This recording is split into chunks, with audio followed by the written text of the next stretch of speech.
Good morning. Today is Thursday, February 8th, 2024, and we are here for our work session. And as always, we start off with the Pledge of Allegiance. Fire Marshal Zidek, would you mind leading us in the Pledge of Allegiance? I pledge allegiance to the flag of the United States of America and to the republic for which it stands, one nation, under God, indivisible, with liberty and justice for all. Thank you, Craig. We have no real announcements. Well, I guess this is kind of a real announcement, but just happy Super Bowl weekend. Everybody have a good time. Enjoy the game. I'm going to get right into our discussion items. Matter number one, we have matters surrounding an update on town action regulating online retailers selling of lithium-ion batteries, and we will ask Bob Kern and Danielle Hurley and Andrew Smith to come on up.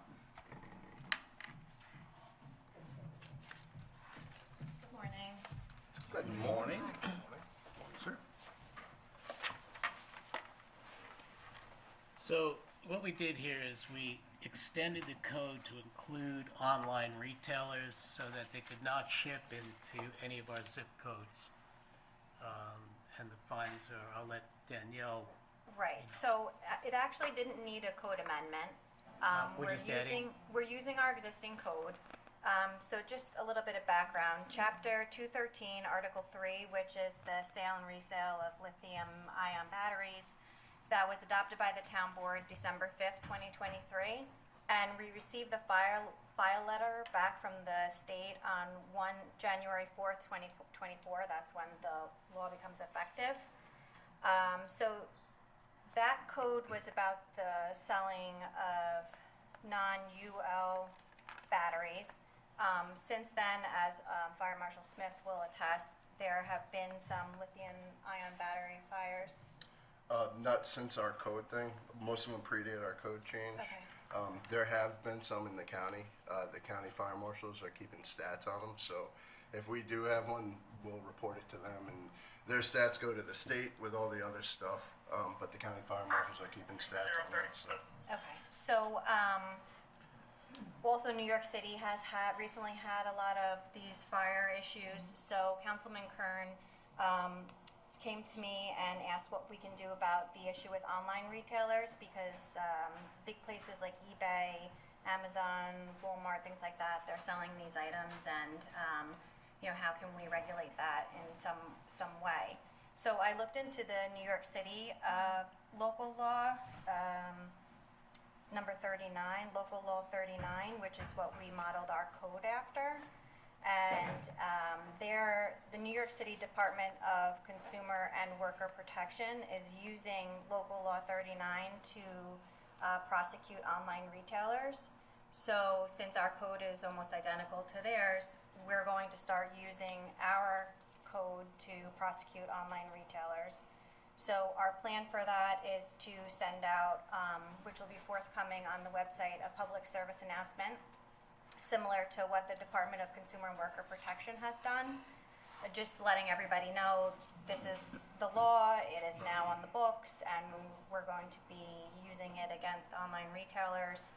Along with that, with the help of the fire marshal and code enforcement and Councilman Kern, we drafted a warning letter that we're going to be sending out to places like eBay, Facebook Marketplace, Craigslist, people that are shipping.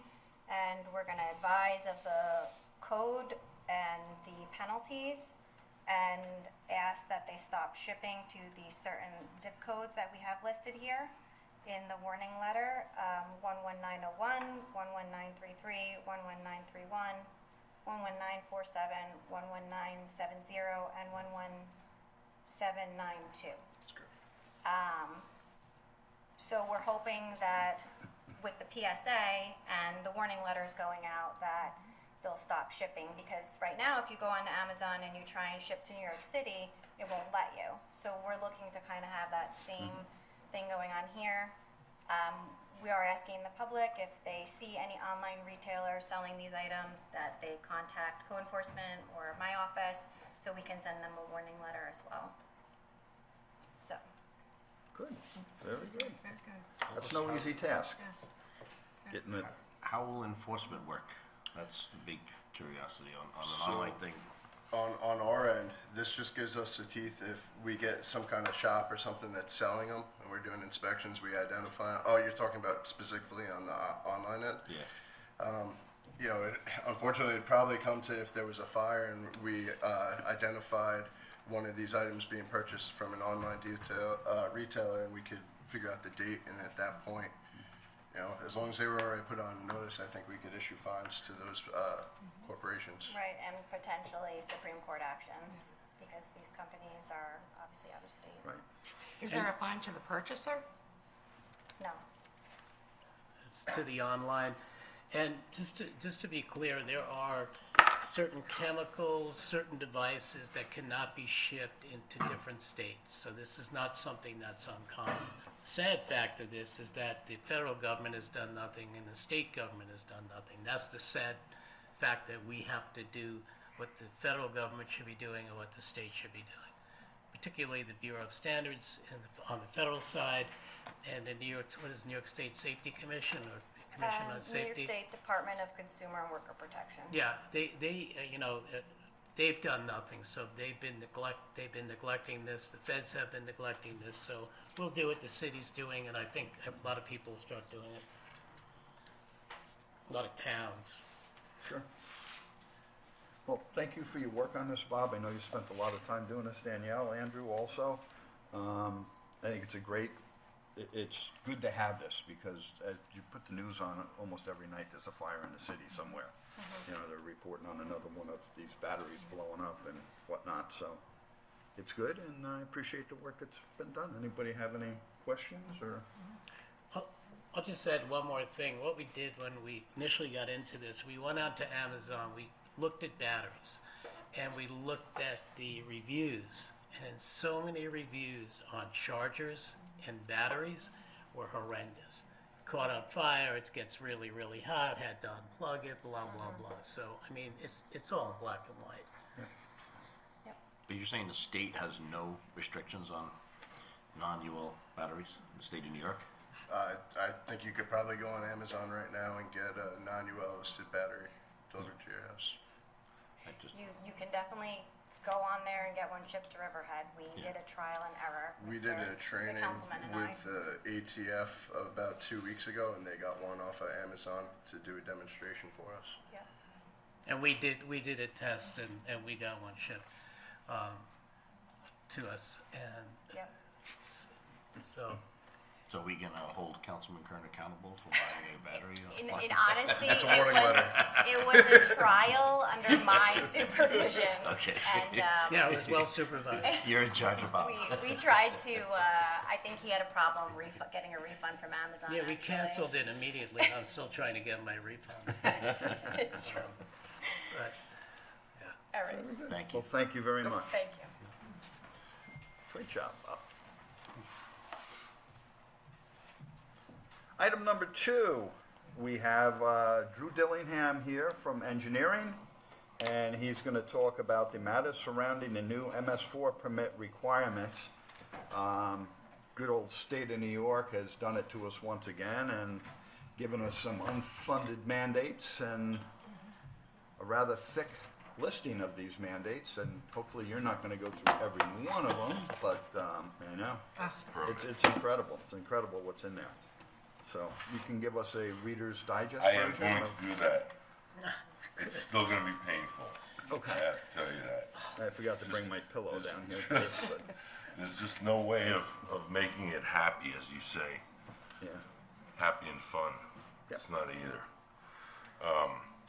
Okay, so the EPA was sued. The lawsuit has been lasting, or had lasted 7 years, and finally the EPA came up with a permit that was acceptable to the parties that were placing the lawsuits, environmental entities. The new permit was passed down from the EPA to the DEC, and then the DEC delegates it to us. Each MS4 operator must electronically submit a notice of intent by the 20th February. There are, again, this is just an overview right now. There are many specific plans needed to be prepared and updated annually. And there's still an annual report. There are interim progress certifications due twice a year. Drew, just for the public listening and watching, what is MS4? Oh, geez, sorry. That's the first thing I should have done. MS4 stands for Municipal Separate Storm Sewer System. That's what it stands for. So it's basically all your storm pipes and anything that's connected to them. The key to it is the state is only interested in storm sewers that are discharging to a water body. Okay. That's all they care about. But still, that puts us up, over several hundred catch basins. I was cleaning one catch basin this morning at the riverfront because it's causing a mess down there. And it took us they're still working on it. They started at 7:30 in the morning, highway did, and it was packed all the way up to the grate with sediment. So they vacked it out, took 3 hours, and they're still working on it. And this was last cleaned about how long ago? Oh boy. How long do you get out of them? I know it depends And on weather and everything If else. it's downtown, I know Mike tries to get them annually. Right, But that's it what I thought doesn't it's- always work like that. So yeah, 3 hours, and there are many catch basins out there just like this, so that gives you some idea of how long that's gonna take. The mapping requirements have been expanded, many deadlines imposed, and several new types of training. The permit itself, 100. First page. I know, that was just page one. Go ahead, Drew. It's We really tease not you. much. It's really not much. 162 pages long. The fact sheet alone is 55 pages.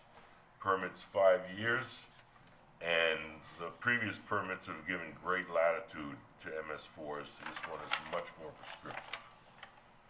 Okay, so I'm just going to read the list of new plans and programs required. There are 10 of them.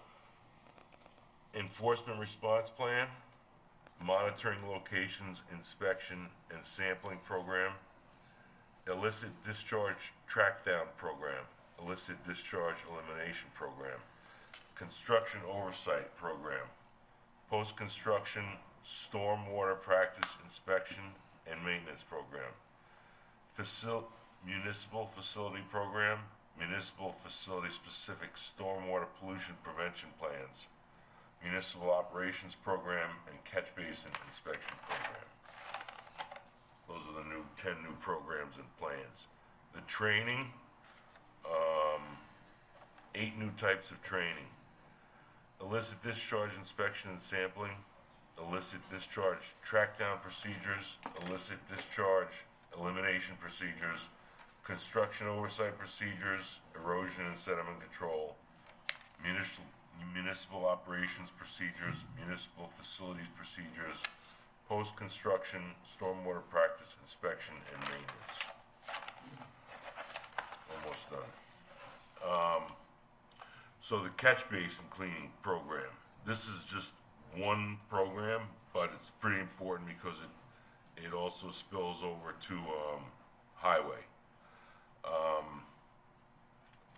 I spoke with Mike Zaleski about this, and he said to fulfill these requirements of catch basin cleaning, we would have to get new equipment because otherwise it would beat the other equipment to death within a few years.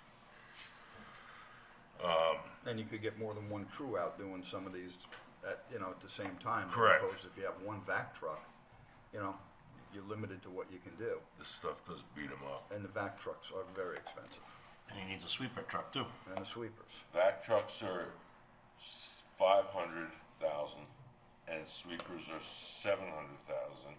And with each one you need 2 people, so with benefits it's like 100,000 each. So just those 2 pieces of equipment and personnel is 1.6 million. Unfunded. Unfunded. Completely unfunded. All the catch basins that discharge to a water body within 6 months, well, first of all, we have to inspect all of them, take measurements, take depths of sediment, and those which are over half full, gotta clean those in 6 months. Those are less than half full, clean them within a year. And then lastly, sweeping. Between April 1st and October 31st, all town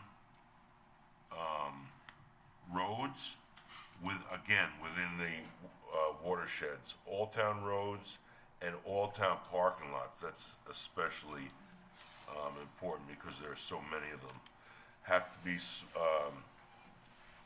swept or cleaned again annually from April 1st to October 31st.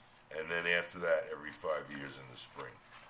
Just to give credit to Mike Zaleski, he does, I mean, every street in the town does get swept once a year. Yep. So that's not something new, but he does not, sweep necessarily all of our parks, parking lots within Yeah. our town parks. And that's gonna be time consuming. Yep, it is. Okay. Last thing. Just to give you some idea of our deadlines. Just by July 3rd, which is 6 months, we have 12 deadlines.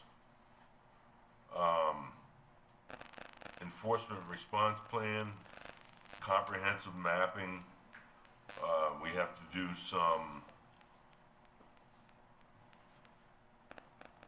illicit discharge education to the public, and also illicit discharge and good housekeeping, which ties into highway and municipal garage. Have to establish an organizational chart, which we have, we just have to add on to it. And I would be the main contact for that. I've skipped over a few. This one, develop and maintain a prioritized inventory of all construction sites. Note that within 30 days of when a construction site becomes active, it must be prioritized.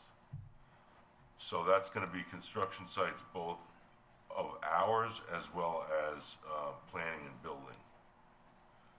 And then numbers, MCM 6, which is good housekeeping. Develop and implement procedures for sweeping and/or cleaning streets, bridges, parking lots, and rights of way. And then there are a few more, but that gives you an idea of what this is like. And there's every year there's this many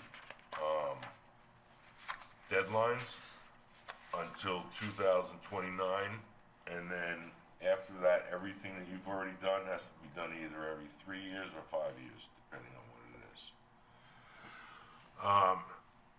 In department head, I already mentioned this, but I'll mention it again. I asked a consulting firm how much it would cost us for this consulting firm to comply with the permit for the first year for us, do all our permit requirements. We would obviously have to help, but they would do most of the work. For the first year, their estimate said $30,000.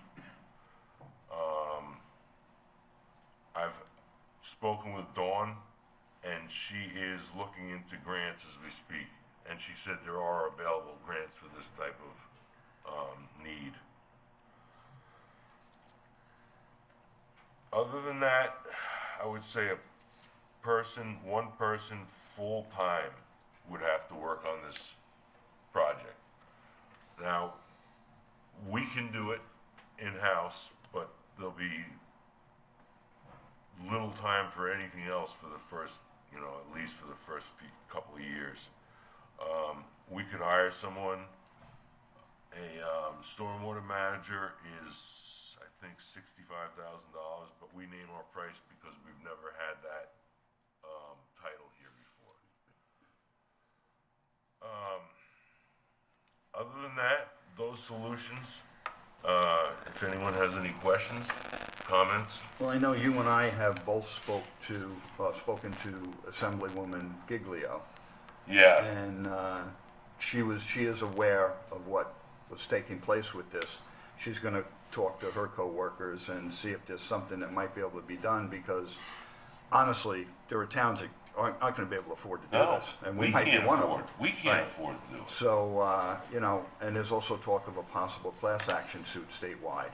That Oh, if- you heard if that? happens, then maybe we would, Yeah, that- and Jody's looking into that also. So, you know, again, unfunded mandates, they kill you.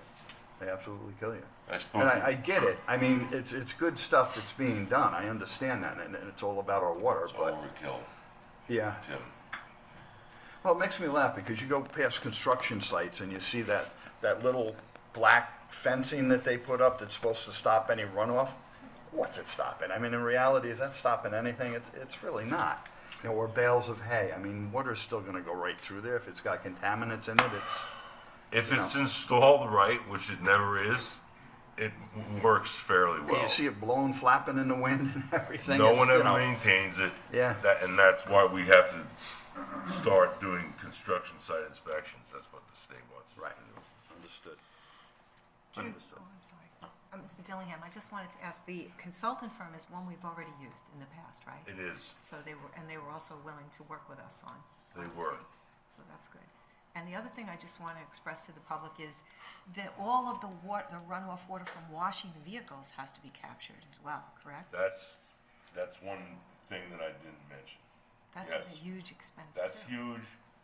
We are I belong to Peconic Estuary Protection Committee, and we were actually talking about maybe sharing one of those vehicle washing Okay.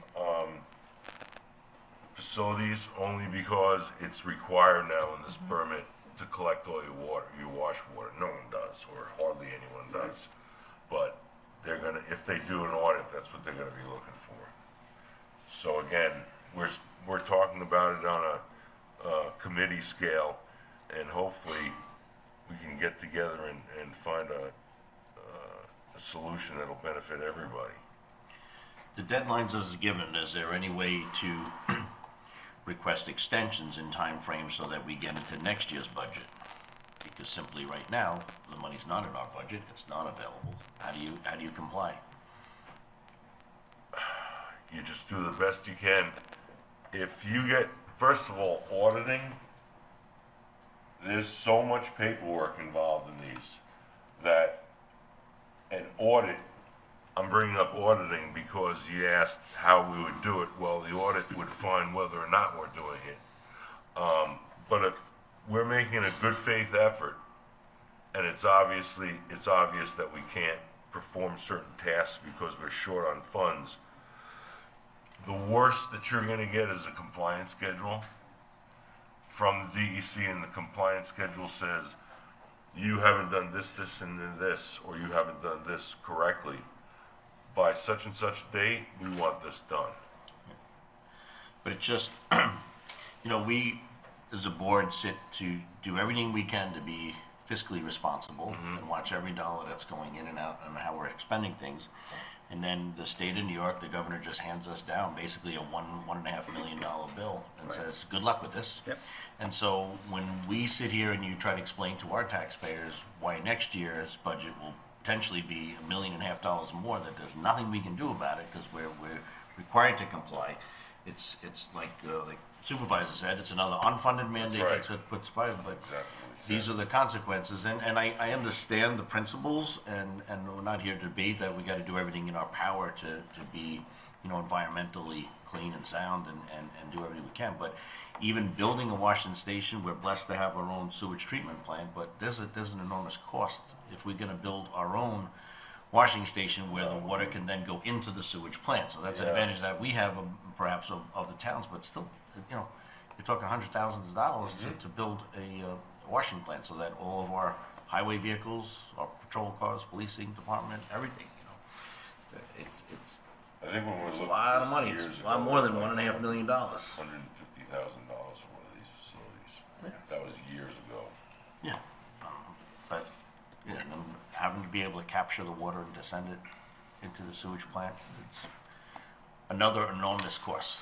Yes, it So is. as much as we sit here and try to do everything we can, then how do you explain to the public that, you know, here we go, we're already on our way to piercing the tax cap next year, and we don't want to do any of that, but where are you gonna cut? As you mentioned earlier, when you're trying to do everything you can in-house to be fiscally responsible, and we all appreciate that, but you only have so much staff that's within the budget, and what you're really doing is taking somebody away from working in the parks or the building and grounds to work on something else, and it just means that it suffers someplace else. So I think unfortunately, in a process like this, you're gonna have to increase your staff. The consulting work can be done by others, but still somebody's gotta go out there, somebody's gotta sweep the parking lot, somebody's gotta vacuum, and we gotta buy the equipment. Right, and that's where the budget figure came in before. Drew, I have a question. So, if you got a consultant, you would not need this stormwater manager, or you need both? No, we wouldn't. Okay. We would not, because between us and the consultant, they would comply with all the requirements of the permit for the first year. And Dawn's, you know, she knows her stuff, and if she says she's pretty confident she can get that, that's the first step, right? To identifying, mapping out the drains, et cetera, so that's a good faith effort on its own. Right. We're well advanced on the maps, fortunately. Okay. Just because the GIS people that we've had in the past were always good and kept up to date on the permits. So it would be the additional vehicles and a full-time person to help basically with all the paperwork compliance. Okay, so, well, you mean if we didn't go with a consultant? Right. Right, that's correct. Be a full-time person, and that full-time person just for the paperwork. Right. And then we need a sweeper, a vac truck, and probably 4 more workers. And I think that comes up to 1.6 million. And don't wash the cars till next January when the new budget Right. is in. Like I said, hardly any municipalities have their own truck wash facility, so it's just going on the ground right now, for the most part. So who sued the EPA, the DEC or the state? Or No, it was environmental activist group who sued them. And this isn't the first time they got sued again in 2010 when they had to beef up the permit as well. And this time it's just out of control. I think they gave the group that was suing them pretty much everything they wanted. And I'm very surprised that there's not a class action suit going on already. When did this entire mandate come out, like to be sent to your attention to say?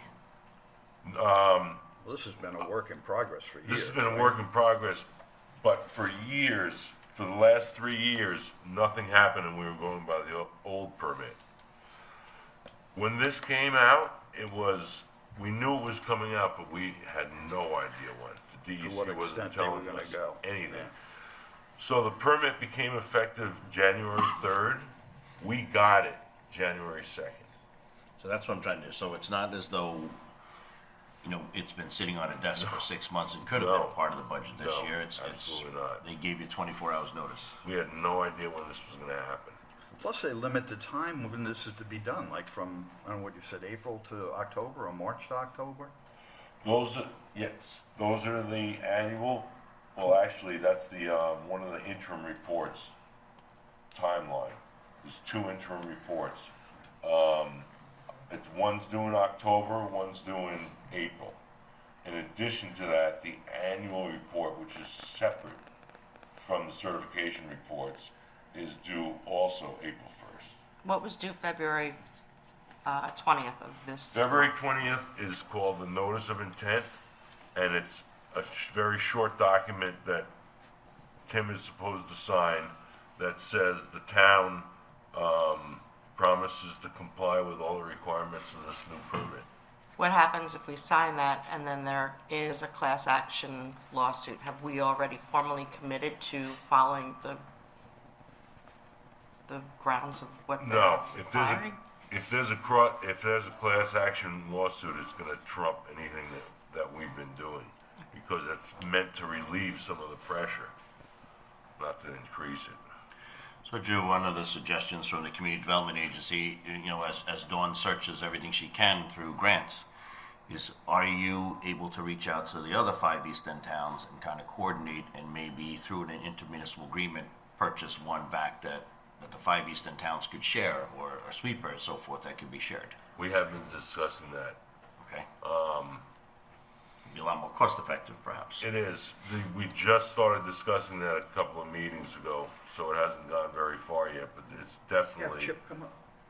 Yep, go ahead. Sorry, Drew. okay, but it's definitely on the table, and everyone is gonna need a new vac truck and a sweeper for this. But I mean, if it might work out well with different towns because the timing is only, you know, to do the town parks and to do other things We that need some kind of like. can be shared amongst the other 5 East End towns.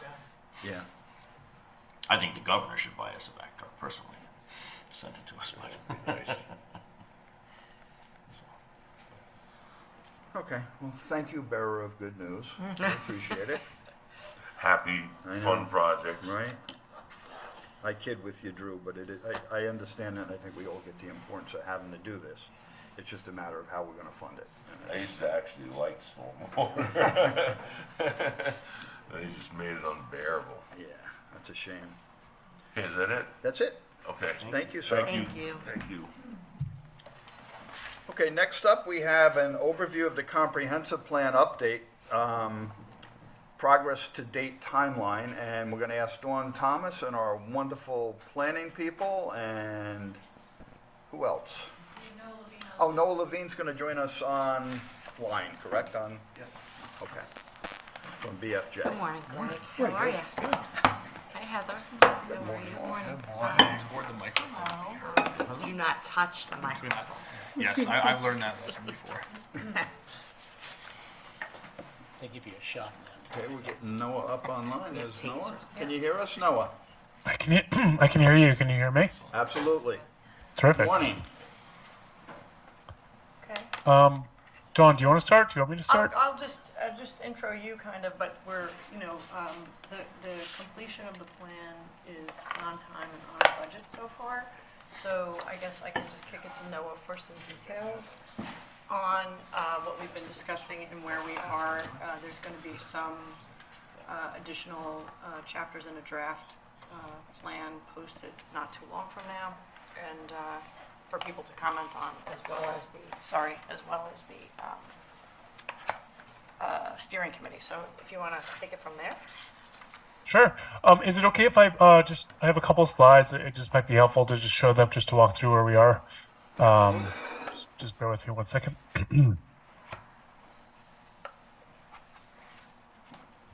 It's a very short presentation.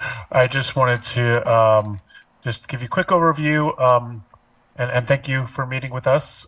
This is, I think, a good step just to keep you posted. It's obviously very important for you to stay abreast of progress, as you will be hopefully adopting the plan.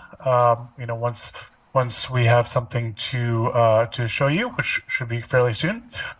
Just quick update: many of you were at our last public meeting in December.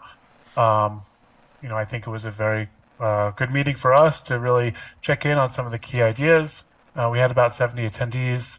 In the meeting, we presented the draft goals and recommendations to the community. We then had an open house session where people were invited to go around and read the recommendations and talk to the consultants as well as town staff, ask questions. And then we had a public hearing for the steering committee, and that is a requirement for the preparation of a comprehensive plan. If there is an established steering committee, they need to hold their own public hearing. So we did fulfill that in the last public meeting. With regard to the chapters, we have made a lot of progress. These are the chapters in the plan. The ones that are highlighted in green have already been posted to the project website. The other chapters we are reviewing with town staff. We've had weekly meetings with town staff to go over little details just to make sure we have things as correct as can be at this point. Understanding that it is an interim document, and we know a lot of eyes will be on the document, and so they're not final documents by any stretch, but we want to make sure they're in a good place before they're posted online. We are anticipating posting the remainder of the chapters by next week. So the idea of having all the chapters posted by February 15th, we could then have a 30-day comment period for the steering committee and members of the public to look at those chapters and give us comments. It's important to note that the chapters are developed in Word, and so they're kind of in a unformatted fashion. We really want to focus on the content in these documents rather than the formatting with regard to photos and graphics and acknowledgements and all of other things that we will put in the plan. That will come once we have confirmation on the content.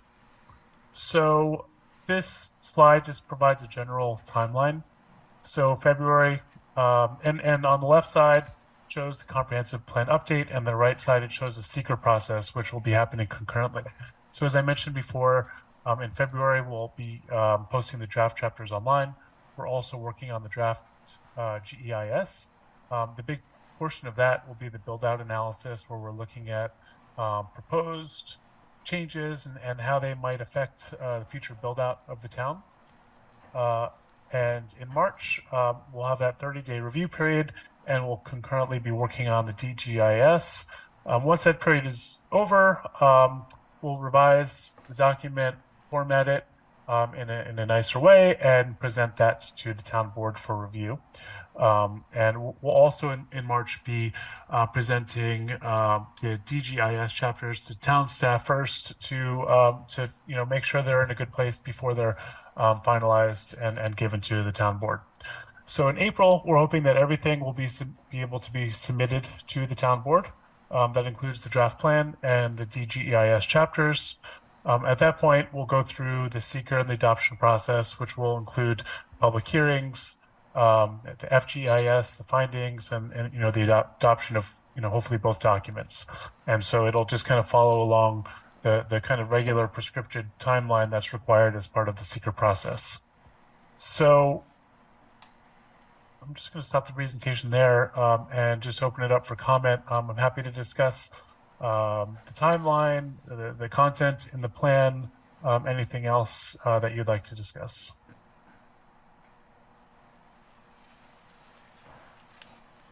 I'll just commend you for being on time. We greatly appreciate it. We're sticking to the schedule, and the progress is great. Good. So it was concerning going back, 6 months ago, but you guys are doing a great job and keeping us on schedule. So thank you. Of course. Cranking along, working very hard. Yeah, I mean, Well, you're all I will say working so the hard. weekly meetings with BFJ have been really productive when they're getting the chapters out. We're reviewing them, so that's been very helpful in just keeping us on track and making sure everything's progressing properly.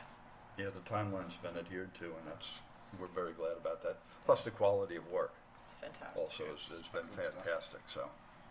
Well, the planners, along with Dawn, you guys have been working. I've stopped in to some of your meetings, and you don't expect me to come in, and you're hard at work, and you're really doing a very, very great job, along with Noah.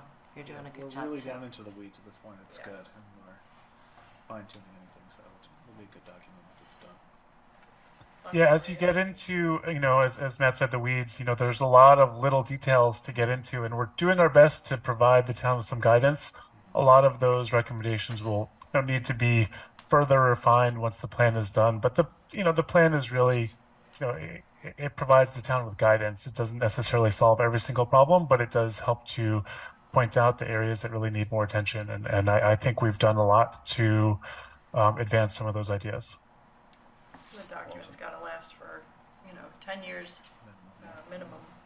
And I think if you read it, you'll see that it really is good Come guidance. to the mic. Good guidance for the next 10 years. It's really very well done. Agreed. Worker bees, you have any questions or comments? No, I mean, I agree with Dawn to the point, that, like Noah said, the comp plan's not the silver bullet to, here's a definitive document that's going to solve every ill or woe of the town, but it gives us guidance to allow us to evolve our codes, and to respond to stuff as it comes up and kind of keep it as a living document, so. Yeah, absolutely. That's what It's it's more of a blueprint, so to speak. Yep, exactly. You guys make it look so easy. I see. But I watch We you hard have- at work. We have good consultants that make it easy for us. yeah, True, no, it's that good, is true. There's nothing like good consultants, Yeah, really. I've never had any dreams or nightmares about comp plans since we've started. Other stuff, yes. Yeah. Comp plan. That's good. Very good. Board, any further comments or questions? Very pleased, happy. Great job. Thank you. Thank you Good folks job. very Thank you, much. Noah. Thank you Thanks, very Noah. much. Thanks, Of course, Noah. no, thank you. We'll be seeing you Thank soon. you.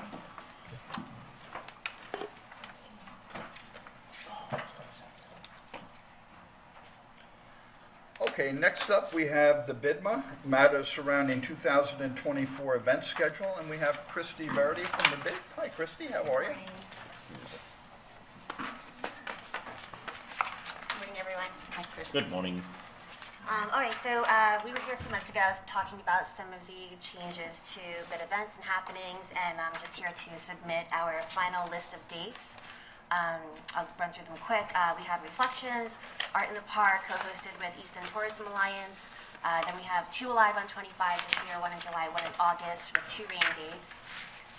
We have Cardboard Boat Race, co-hosted with the Chamber of Commerce. And then Oktoberfest with Reflections in October, Halloween Fest, and then Holiday Parade and the Santa House. So the only other changes that I have to suggest are Halloween Fest, for one. I've been working with PD. Historically, well, I think the coffin race portion of it began on the riverfront years ago, and then due to flooding on riverfront, it was moved up to Griffin Avenue. And, while it's great on Griffin Avenue, we have the courthouse steps sort of as bleachers. It presents a lot of challenges. We're running all across town throughout the day. And even people that are at the coffin races, if they run a little bit over, they're missing out on the trick-or-treat portion and whatnot. This year was 2023 was the first year that PD closed Main Street for trick-or-treating, and it worked out wonderfully.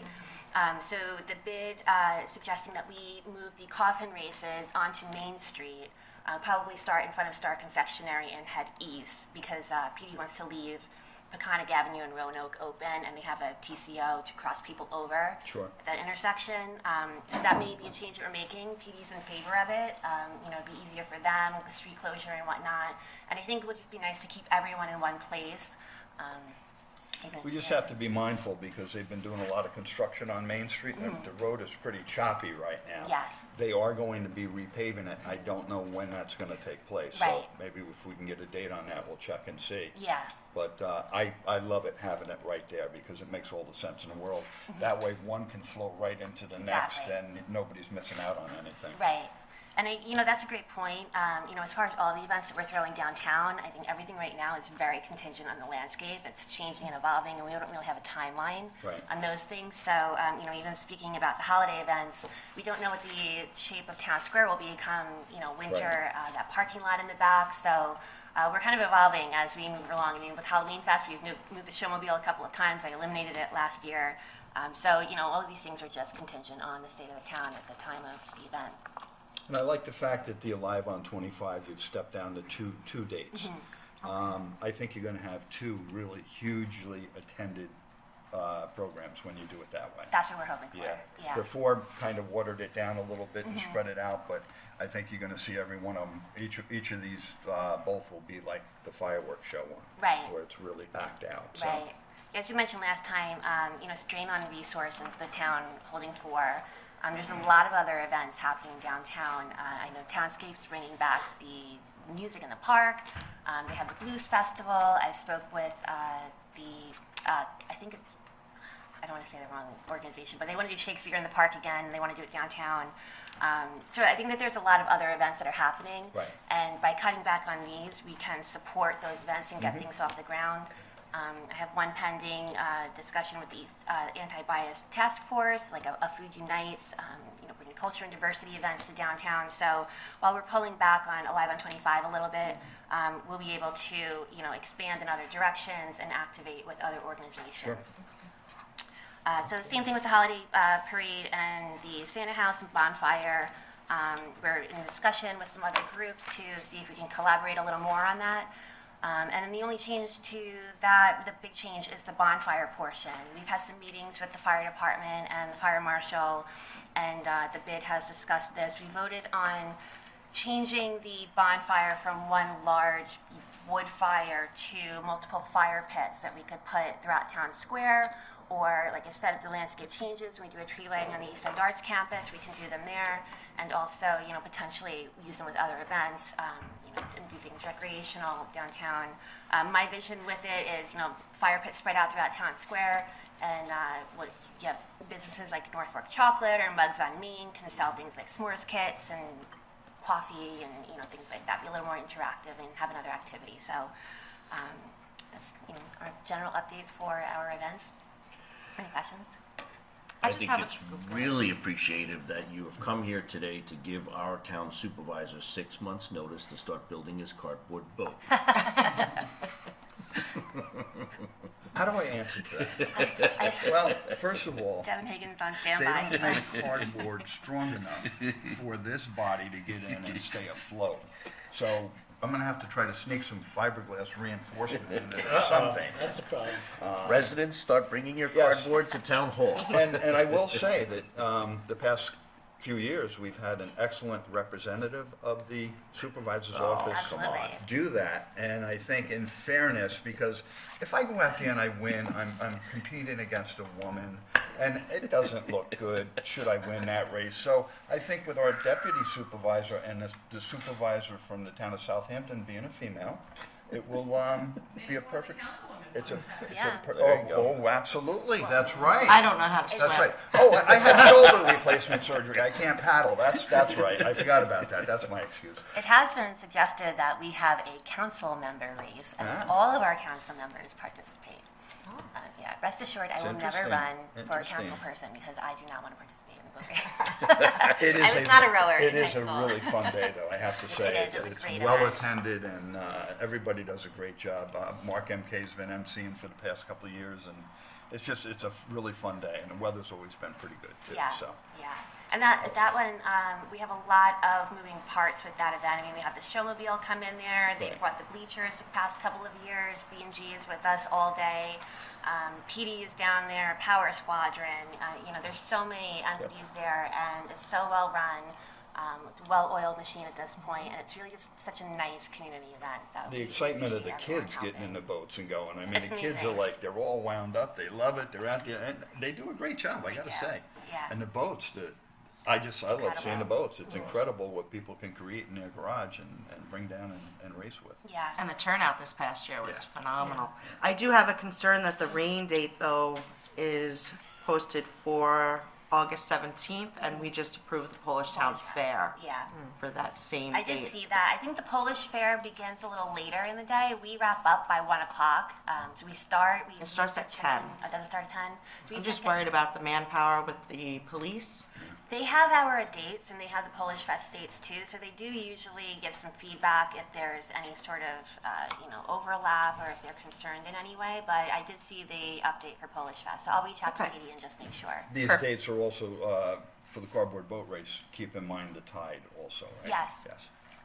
Yes, and we're doing we moved Alive on 25 from the first weekend of August because we didn't want to coincide with the tides and the boat race and do too much at once. So that's kind of why things are all scattered a little bit on the schedule. Okay. Christy, I think it's great. I think it's really smart that you're working with the other organizations, and because I'm really glad to hear that Townscape is going to bring the music back to the park. Start that again. So Yeah, I it's think that's been great. I mean, we couldn't do it without the help of other organizations and Absolutely. the town and everyone involved. So great. thank you, You're everyone. always looking for volunteers. Oh, So absolutely. can you say for the people at home a website or an email address to get a hold of you? Volunteers, sponsors, very important. And then, we can also suggest other entities and events and organizations that people can volunteer with, so it doesn't necessarily have to be an event. Right. But people could certainly email me, hello@downtownriverhead.org, and then on downtownriverhead.org, we also have a contact form that comes directly to me, so. Excellent. I just want to say the trick-or-treating event was amazing, and the competition that was had for the downtown polls with the Yes. guard, that was amazing. Yes. And also the parade. And I think I saw a couple of people from town council in that parade. Yes. How many bags of candy did Bob fill up? That's what I want to know about the parade, huh? Yes. This past year, we had a grant from EDA that we purchased the candy with, and that I purchased a little over $6,000 worth of candy and handed out to downtown businesses. So we'll be looking for sponsors for that. We don't have that grant this year. But yeah, it grows every year, Halloween Fest, and it's wonderful. I mean, we never know what's going to happen. All of a sudden, the town is alive. And phenomenal weather we had this year. It was like 80 degrees. It was. Too hot for Houston. Yeah. And when speaking to people, they were coming from all over. It wasn't just local residents. It's drawing people. So I think that every year it's just going to keep getting better and better, if that's even possible, because last year was great. It was nice. And it was nice to see PD, they did work with the street closure a little bit. We did things a little different. Usually, as the parade goes through, the street opens right behind it, but they left it closed until everything was clear. And my favorite part of the event is at the end. We loop around in front of Town Square in the theater there. You have PD on the streets. You have, Bob Kern, myself, and Mark MK, and the community and everyone's interacting and happy, and no incidents, nothing. So we're very fortunate and appreciate all of the community participating. And the cleanup crew does such a great Cleanup job. great too. Yes. Yeah. It definitely reminds me of when I was a kid here, because back in the day, every parade that we had, the streets were lined with people. And over time and over the years, that's kind of going away, but it's so nice to see the crowd for that Halloween parade. It's awesome. Yes. I don't know where. I'm on the street all day and see trick-or-treaters and everyone. I don't know where everyone comes from, because we turn the corner and we have no idea what's down there, and it blew my mind the amount of people on the street this year. Yeah. So It's a a great lot of fun. event. Yes. All right. Well, thank you, everyone. Keep up the good work. And Thank you, yes, Christy. The bid. She's the bid. Yes.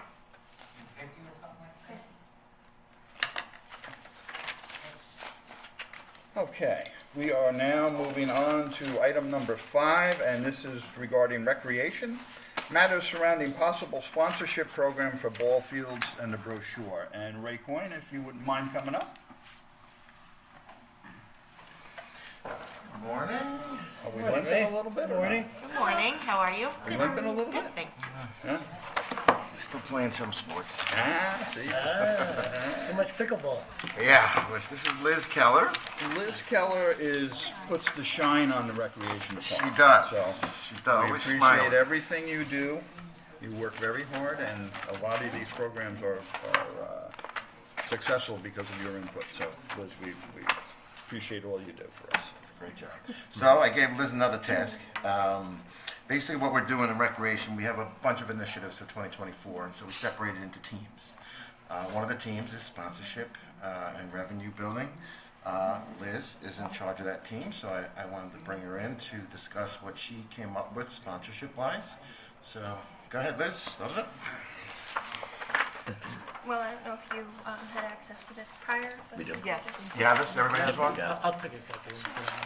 You have it in pen. Oh, never mind, I have it. So I have it, I see. Thank you. Thank you. So after meeting with Eric a few times to try and figure out. You have to speak up. Sorry. Kind of got to speak into You it gotta a little come, bit. just come, see what it says, lean into the mic. So it's bizarre being on television. Whatever. So after You're speaking not on with. TV, don't worry about it. That's great.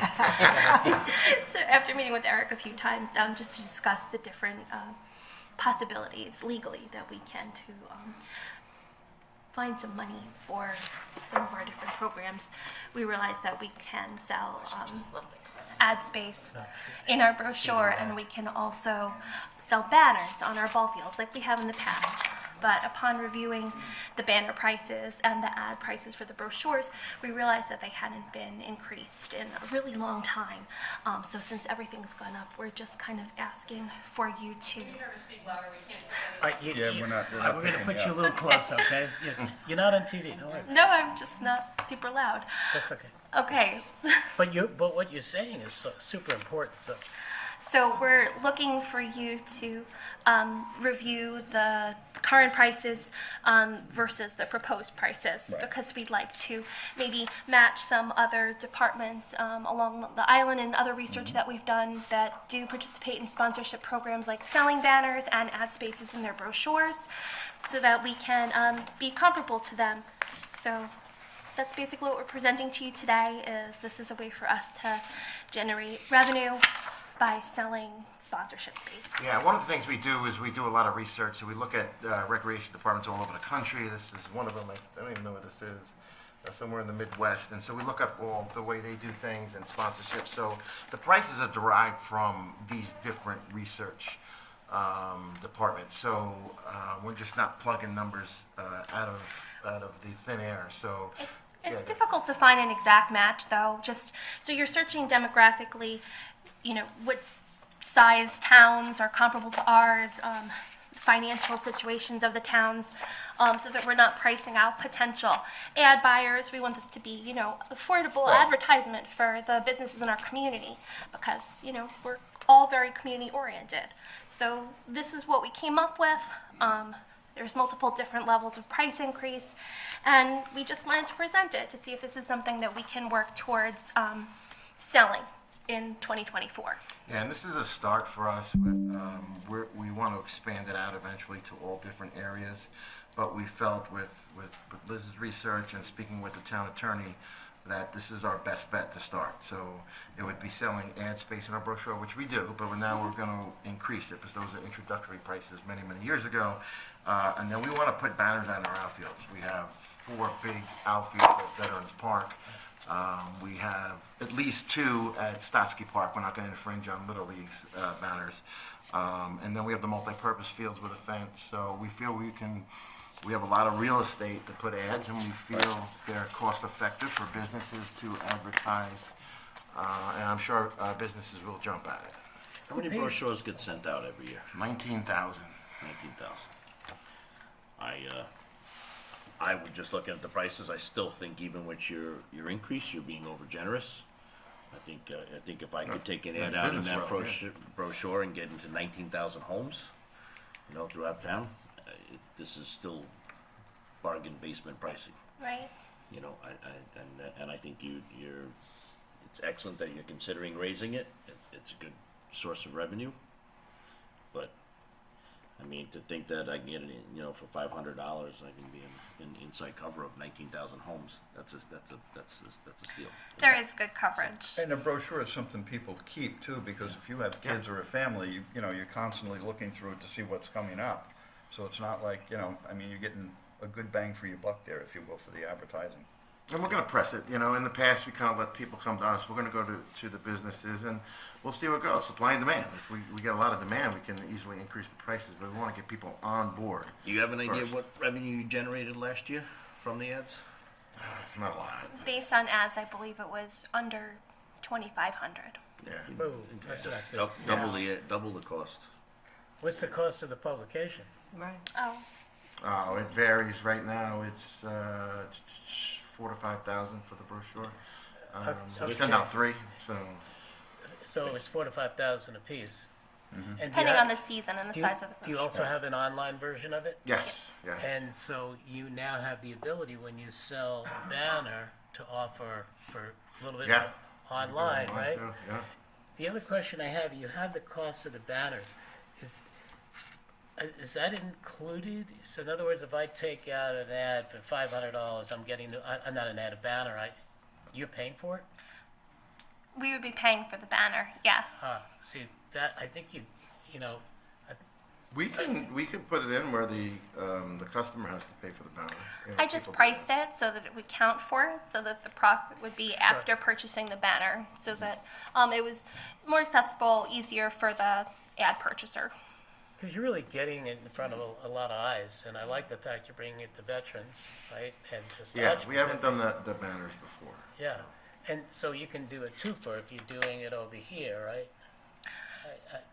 Yeah. I would look at that as well. There's all different possibilities. People sell packages where you're doing a marketing package where they would buy ad space in the brochure and a 3x6 banner, and you would bundle it basically. So these are all just preliminary research prices, just to get it out there that we wanted to raise the prices. And like I said, I know you're saying they're low, but we didn't want to price down any local businesses. We wanted everybody to have opportunities for this, and since they were so low, to do such a large percent increase, we were just being mindful of people noticing the jump, especially our existing ad buyers. Okay, may I make a suggestion? Of course. So I've been involved with fundraising with journal advertising. And there's a big difference between the price of a black and white as opposed to color. There are businesses out there that are willing to pay a lot of money for the center page, where it would be a full page color, which you can get a lot of money for. And the businesses that don't want to spend that amount of money can go down to the business size in a black and white, or more expensive to a different one with the color. And you can also, which is very cost effective, is add that you would have an online version of it and mention them on your online version for an extra amount of money. Yeah, no, that's great ideas, and we'll definitely look into doing that for the resolution. Our goal is to get this big packet, where we have packages for everything, including events. You know, we want eventually business to sponsor events, and so we want to spend as little money as we can out of our budget so we can afford other things. But that's why, that is an excellent tool, and I just think that if right now you're only bringing in 2,500 and that's costing you 4,000 to print it, I think that if you get, I think you should really focus on trying to make this self-sustaining. Yeah. You know, Absolutely. and That get would be it the so goal. it doesn't come out of budget. But I mean, I just look in for a quarter page for $100. I mean, that's a really low number. I mean, for a local business. I mean, I'll make a commitment right now. Come to me, I will buy an ad. You know what I mean? But it's that's. I'm hoping you get the back cover. You know? I'll buy the back cover. So no, you can't. I have it already. No, But I think River has. you know what I mean? I think I would. You want to just push the limit a little bit more, make it 10-15%? self-sustaining. Yeah, we could do that. That's just my thought. I mean, it's No, still we just a didn't very want to low price. overwhelm people because we are raising it, you know, over 25% from where it was. So the current people, the current business that are advertising, so they put up a little bit. But I'm, you know, again, But if you have a Superman- prime spot, that yeah, should be no, worth I'm all some for money. it. I'm all for jacking it up. So But the supervisor makes a great point. Like we go to events and some are charity, some are you know, but it's a brochure or an event that's handed out one night. It's read. It's put aside. The supervisor's point of that this sits in your home for 6-8 months, where people are continuously Yeah. looking Or at online. it. It's you're there, so that it has a much greater value. Yeah.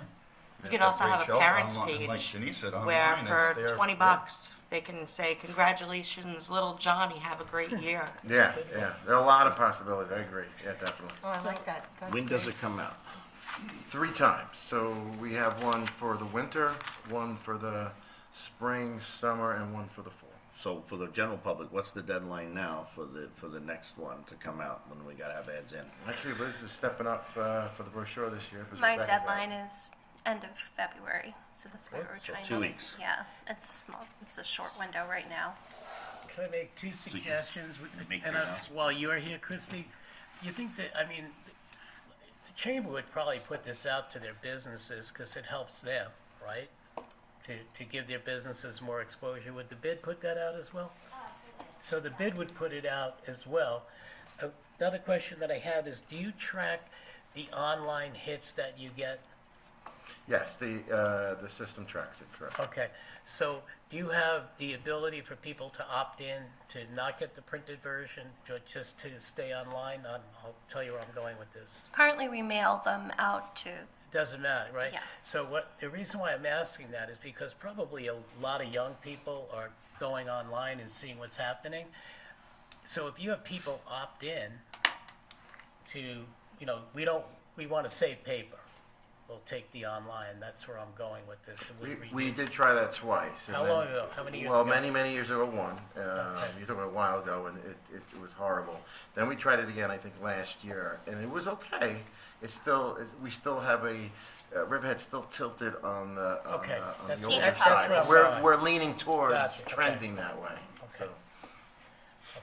I just Yeah, have one chamber in the bid, get it to them. They'll put it out. Help Yeah, them. we're gonna meet with Christie and go over the events and everything. Good. So. Liz, I just had one question. Is it just for local businesses to advertise, or is it open to other businesses throughout Suffolk County? We'll take anybody's money. I don't see Okay, any reason that's why what it can't be open I just to other wanted to make businesses. sure that was part of it. I just tend to focus local. Any way to help out that AO6 fund Yes. be much appreciated. That's one of the, Right. our things, our Yep. initiatives, is to get in. get Our to- goal would be to entirely offset the cost of the brochure with that advertising. Yeah, absolutely.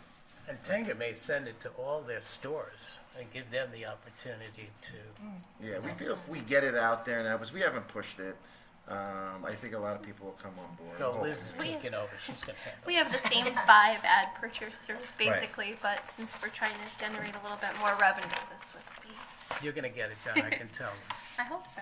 I'll take a quick look at it one more time, compare it. Maybe we can jump it up maybe 10, 15% before we hand in the resolution. Joanne and I go into a bidding war. I'm offering 600 now.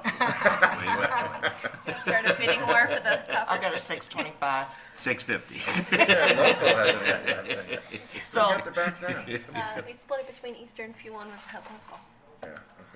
But Yeah, there's Eastern Fuel's been on it for a long time. Long Yeah. time. gotta be a little premium. What do they if you wanna have an pay for Nevada that to major. do? Exactly. No. Right now, it's Maybe we'll make it 650. like an open bid. Yes, That might work absolutely. better. Yeah, bundle it. You do, We don't really have as like a huge social media reach as, you know, other businesses and places do to do it via social media yet. I don't know that it would, but I think the biggest benefit is that's why we were focusing on these 2 things, is because these would be I love have your the largest Instagram. reach. Your Instagram is great. I don't know who's doing your graphics, but they do a phenomenal job. Rebecca Becky. does it, yeah. Jackie does a really great job. She's very good at Very it. Unfortunately, she's on, well, fortunately for her, she's on maternity leave. Unfortunately So I've for been us. recycling a lot of her graphics. There you go. Great. Well, thank you, folks. Thank you for your It's a time. lot of work, so thank Appreciate you. it. Oh, But so- I think. yeah, Liz's team It's does a great important. job, Yeah. and she's a good leader of the team. Absolutely. Good job. Thank you. Thank you both. Next time we'll put you on TV, Liz. All right, that completes all of our discussion items for open session. We're now going to enter into executive session, and will be discussing matters surrounding a change in status of 2 employees with Ray Coyne, matters surrounding contractual agreement between the town of Riverhead and sports facilities companies, and that will be Dawn Thomas and Joe Mariana from our CDA. We have matters surrounding contractual agreement between the town of Riverhead and Island Exterior Fabricators. That will be Howard and Hurley.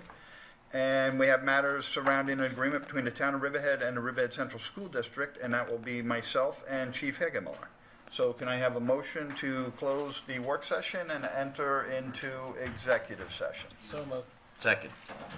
All in favor? Aye. Okay, open session is closed, and we will be heading upstairs for executive session. Thank you all for coming out. What's that? We have